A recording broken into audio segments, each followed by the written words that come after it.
فرمایا اس نے ایک بار رحمان اور رحیم کہا ہے، میں نے اس کی باپ کی قبر کو نور سے معمور فرما دیا ہے، نور سے بھر دی ہے قبر، برکت سے بھر دی ہے۔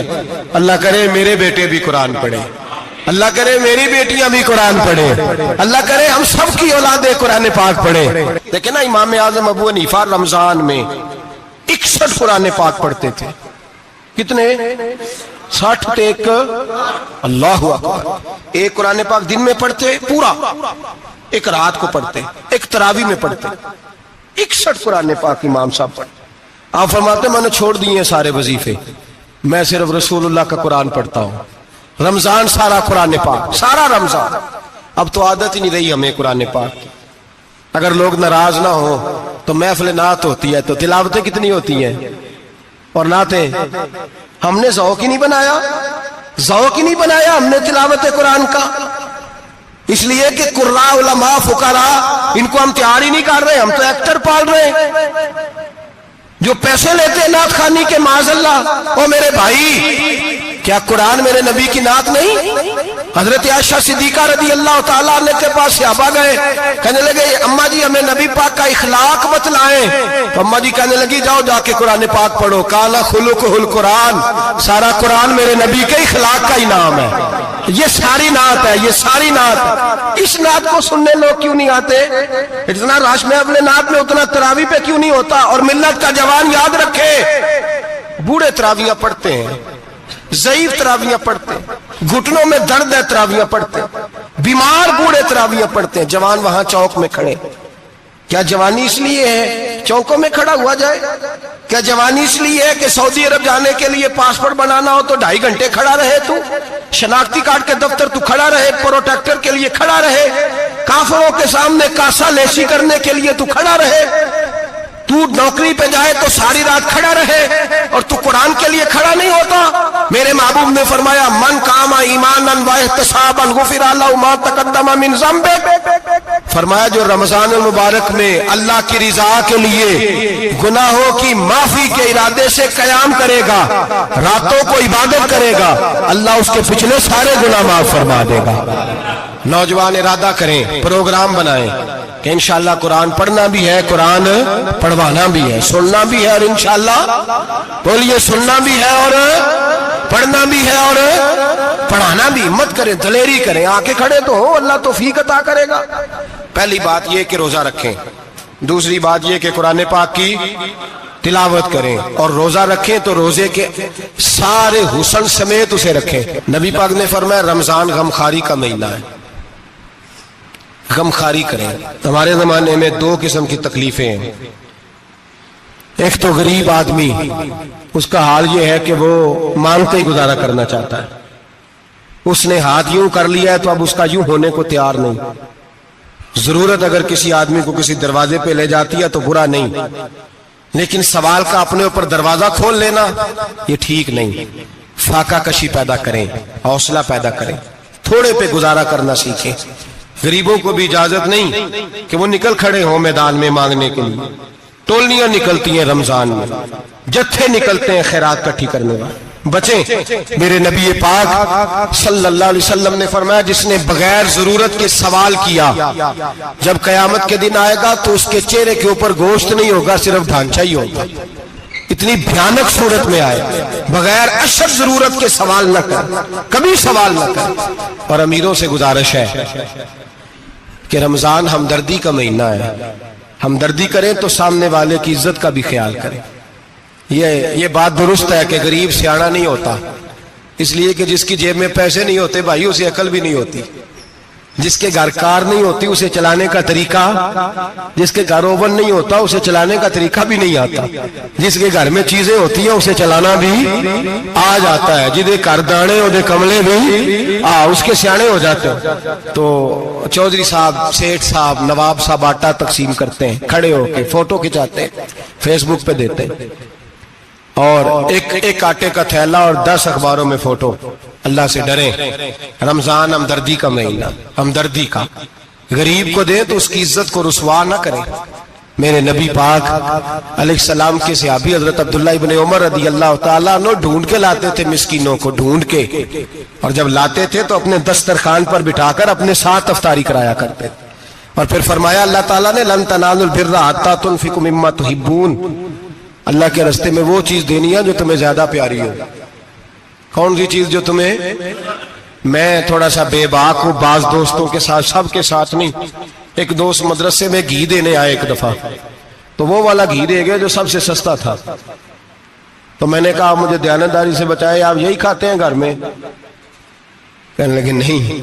تو میں نے کہا پھر ہم نے بچے مارنے کے لیے تو نہیں نہ رکھے ہوئے، کیا وہ والا گھی اللہ کے راستے میں پیاری چیز دے رہی ہے نا، اس لیے گلے گلے نوٹ لوگ مسجد کے گلے میں ڈال جاتے ہیں، پھٹے ہوئے ڈال جاتے ہیں، کہتے ہیں جوڑ لیں گے مولوی صاحب. اور خدا کے بندے پیاری چیز دینی تھی تو نے، اور تو نے اس کا ترجمہ الٹ کر لیا ہے. سمجھ لیں رمضان المبارک میں کسی غریب کی مدد کرنی ہے تو ساتھ اس کی عزت بھی کرنی ہے. نبی پاک علیہ السلام کے دروازے پر جب یہ جملہ ایک ہے لیکن بڑا قیمتی ہے. صحابہ کہتے ہیں جب ہم دروازہ رسول پہ جاتے تھے خیرات بھی ملتی تھی اور عزت بھی ملتی تھی. خود بھیک دے خود ہی کہیں منگتے کا بھلا ہو، خیرات بھی ملتی تھی اور عزت بھی ملتی تھی. نبی پاک ساتھ عزت بھی دیتے تھے، مسکین کو غریب کو دیں اور خیر خائی کریں. جوتے بیچنے والے جوتوں کے ریٹ سستے کریں، کپڑا بیچنے والے کپڑے کا ریٹ، درزی صاحب بھی ریٹ سستا کریں، دکاندار بھی چیزوں کا ریٹ، حکیم صاحب پیسے کم لیں، ڈاکٹر پیسے کم کریں، حکومت نرخوں میں کمی کرے، اور یہ کام اجتماعی طور پہ کریں. میرے نبی پاک نے فرمایا رمضان غمخواری کا مہینہ ہے، اس میں غمخواری کرنی ہے، دوسرے کا خیال کریں، احسان کریں، قربانی کریں. یہاں ہر چیز کا ریٹ بڑھ جاتا ہے رمضان شریف میں. ہر آدمی کہتا ہے میرا سیزن آ گیا ہے، توجہ بڑھائیں، خیال کریں، غمخواری کا مہینہ ہے. اور پھر آپ لوگوں سے یہ بھی گزارش ہے کہ رمضان المبارک کا جب مہینہ آئے تو جس آدمی کے ساتھ نیکی کرنی ہے وقت پہ کریں. کسی غریب کو پیسے دینے ہیں، کپڑے دینے ہیں تو یکم رمضان کو دیں. میں اکثر دوستوں سے پوچھتا ہوں، میں کہتا ہوں قاری صاحب نو جوڑا کدو دیندے ہو؟ کہندے 27ویں والے دن. میں کہ مینوں لگ گئی سمجھ، تہاڈی سازش ہے کہ جڑے سواں کے پا نہ لوے. ایویں مولوی چودھری صاحب دے نال دے کپڑے پا لے تے کتے لکھیا ہے اینوں دینا ہے 27ویں. تسی دسو 27ویں والے دن کو درزی سی کے دیندا ہے، انہوں 3 گنا بھی پیسے دئیے تو کہندے جڑے باقی نے انہاں دے نہیں بٹن پہ لگ دے میرے کولوں، کتھوں جوڑا سی کے. تو کس دن دیتے ہو قاری صاحب کو؟ کیا مقصد ہے؟ پہننے کے لیے دے رہے ہو یا اس لیے دے رہے ہو کہ نہ پہن سکے؟ تو بھائی آپ جب کسی کو کچھ چیز دیں گے تو کب دیں گے؟ جب وہ استعمال کر سکے. غریب کو لوگ فطرانہ دینے جاتے ہیں عید سے 1 دن پہلے، تو کیا کرے گا اس کا؟ وہ نہ تو کپڑے خرید سکا نہ روٹی لا سکا.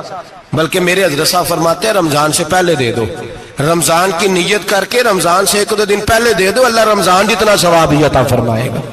رمضان سے پہلے دو جس کو کچھ ہے دن، قبل از وقت تیاری کرو. اور میرے قبلہ حضرت صاحب فرمایا کرتے اپنے کپڑے بعد میں، غریب کے بچوں کے کپڑے پہلے، اپنے گھر کی ضروریات بعد میں، غریبوں کی ضروریات. اس لیے کہ اللہ پاک نے ان کا رزق بھی ہمارے گھر بھیج دیا ہے. ہماری ڈیوٹی لگائی ہے کہ تم نے بانٹنا، بانٹنے والے بنو. اور یہ ذہن بنائے کہ پتہ نہیں کس کا حصہ تھا جو اللہ نے میرے گھر بھیجا. یہ ذہن بنا کے بانٹ. اور جس کو دینے جائیں، ہاں آپ کو اجازت ہے تھوڑا بہت پتہ کرنے کی، لیکن تھوڑا بہت تفتیش کرنے کی اجازت، بال کی کھال اتارنے کی اجازت. میں نے دیکھا ہے لوگ غریبوں کا انٹرویو لیتے ہیں، تیرا تو فلانا کمانے والا نہیں، تیرا تو فلاں بچہ. او بھائی بہت سارے غریب ایسے ہیں، بڑے ہیں جو کمانے کی کوشش کرتے ہیں لیکن ان کا سبب نہیں بنتا. ہاں ہے ایسے لوگ جو سعودی عرب چلے گئے ہیں، کہتے ہیں تیرا تو فلاں باہر نہیں گیا ہے، لیکن سارے سعودی عرب جانے والے بھی مال کمانے کی طاقت نہیں رکھتے. کئی وہاں بھی بیٹھ کے بیچارے قرضوں میں الجھے ہوئے ہیں، وہاں والوں کے ظلم کا شکار ہے. بہت ساری آزمائشوں میں تو تفتیش کرتا ہے. میرے امام شافعی کا ایک جملہ اگر آپ کو یاد رہ گیا تو بات بن جائے گی. امام شافعی رحمت اللہ، بلکہ حضرت غوث اعظم جیلانی کے پاس وہ بات آپ کو زیادہ فائدہ دے گی. حضرت غوث اعظم جیلانی کو ان کا ایک مرید سمجھانے لگ گیا، کہنے لگا حضرت جی آپ سب کو دیتے رہتے ہیں، ہر بندہ مستحق نہیں ہوتا، ذرا ٹٹول کے دیا کریں. تو غوث اعظم جیلانی فرمانے لگے بھائی مجھے تو لگتا ہے تو بھی ان چیزوں کا مستحق نہیں تھا جو اللہ نے تجھے عطا کر دی ہے. پہلے تو بتا تو مستحق تھا، تجھے اپنی حیثیت اوقات کا پتہ ہے جو اللہ نے تجھے دے دیا؟ طاقت تھی، کوالٹی تھی، تیرے اندر وہ صلاحیت تھی؟ رب نے تو نہیں تیری تفتیش کی کہ تو قابل ہے کہ نہیں، تو اللہ کے بندوں کی تفتیش کرتا پڑتا ہے؟ امام شافعی فرمایا کرتے، امام شافعی فرماتے رب تجھے پرکھ کے نہیں دیتا، ٹٹول کے نہیں دیتا، رسوا کر کے نہیں دیتا، تو غریبوں کے ساتھ یہ سارا ظلم کیوں کرتا ہے؟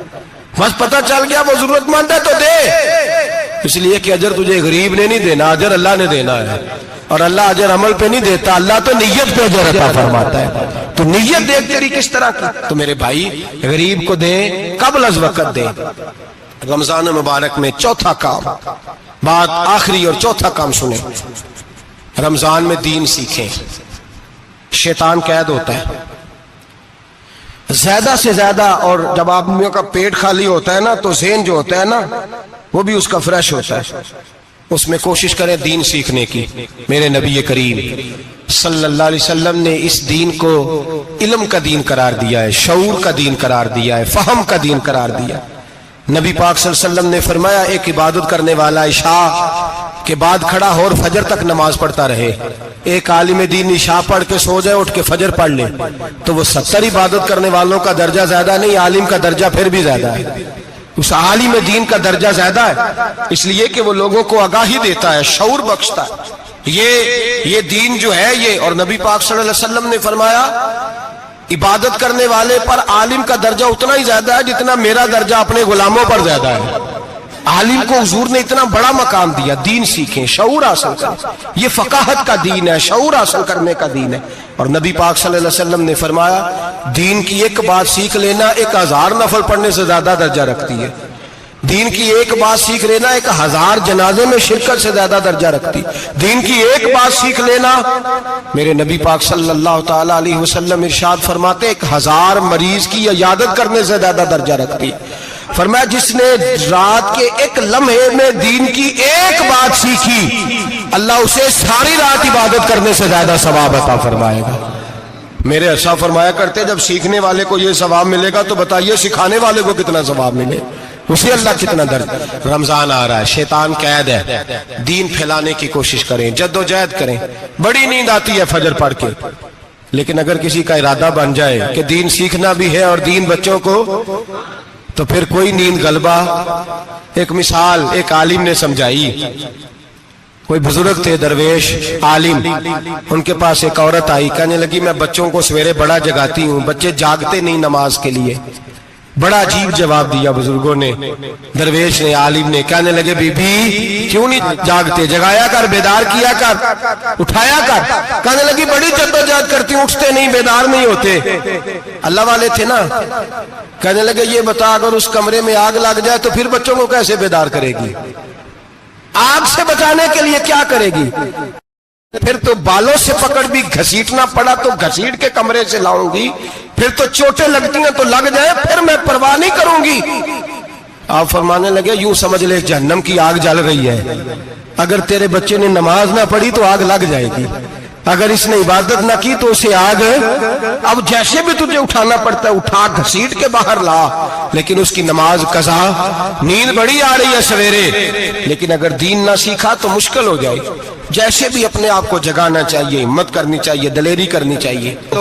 ہمیشہ مدحت خیر الانام میں گزرے، دعا ہے یہ عمر درود و سلام میں گزرے۔ آخر دعوا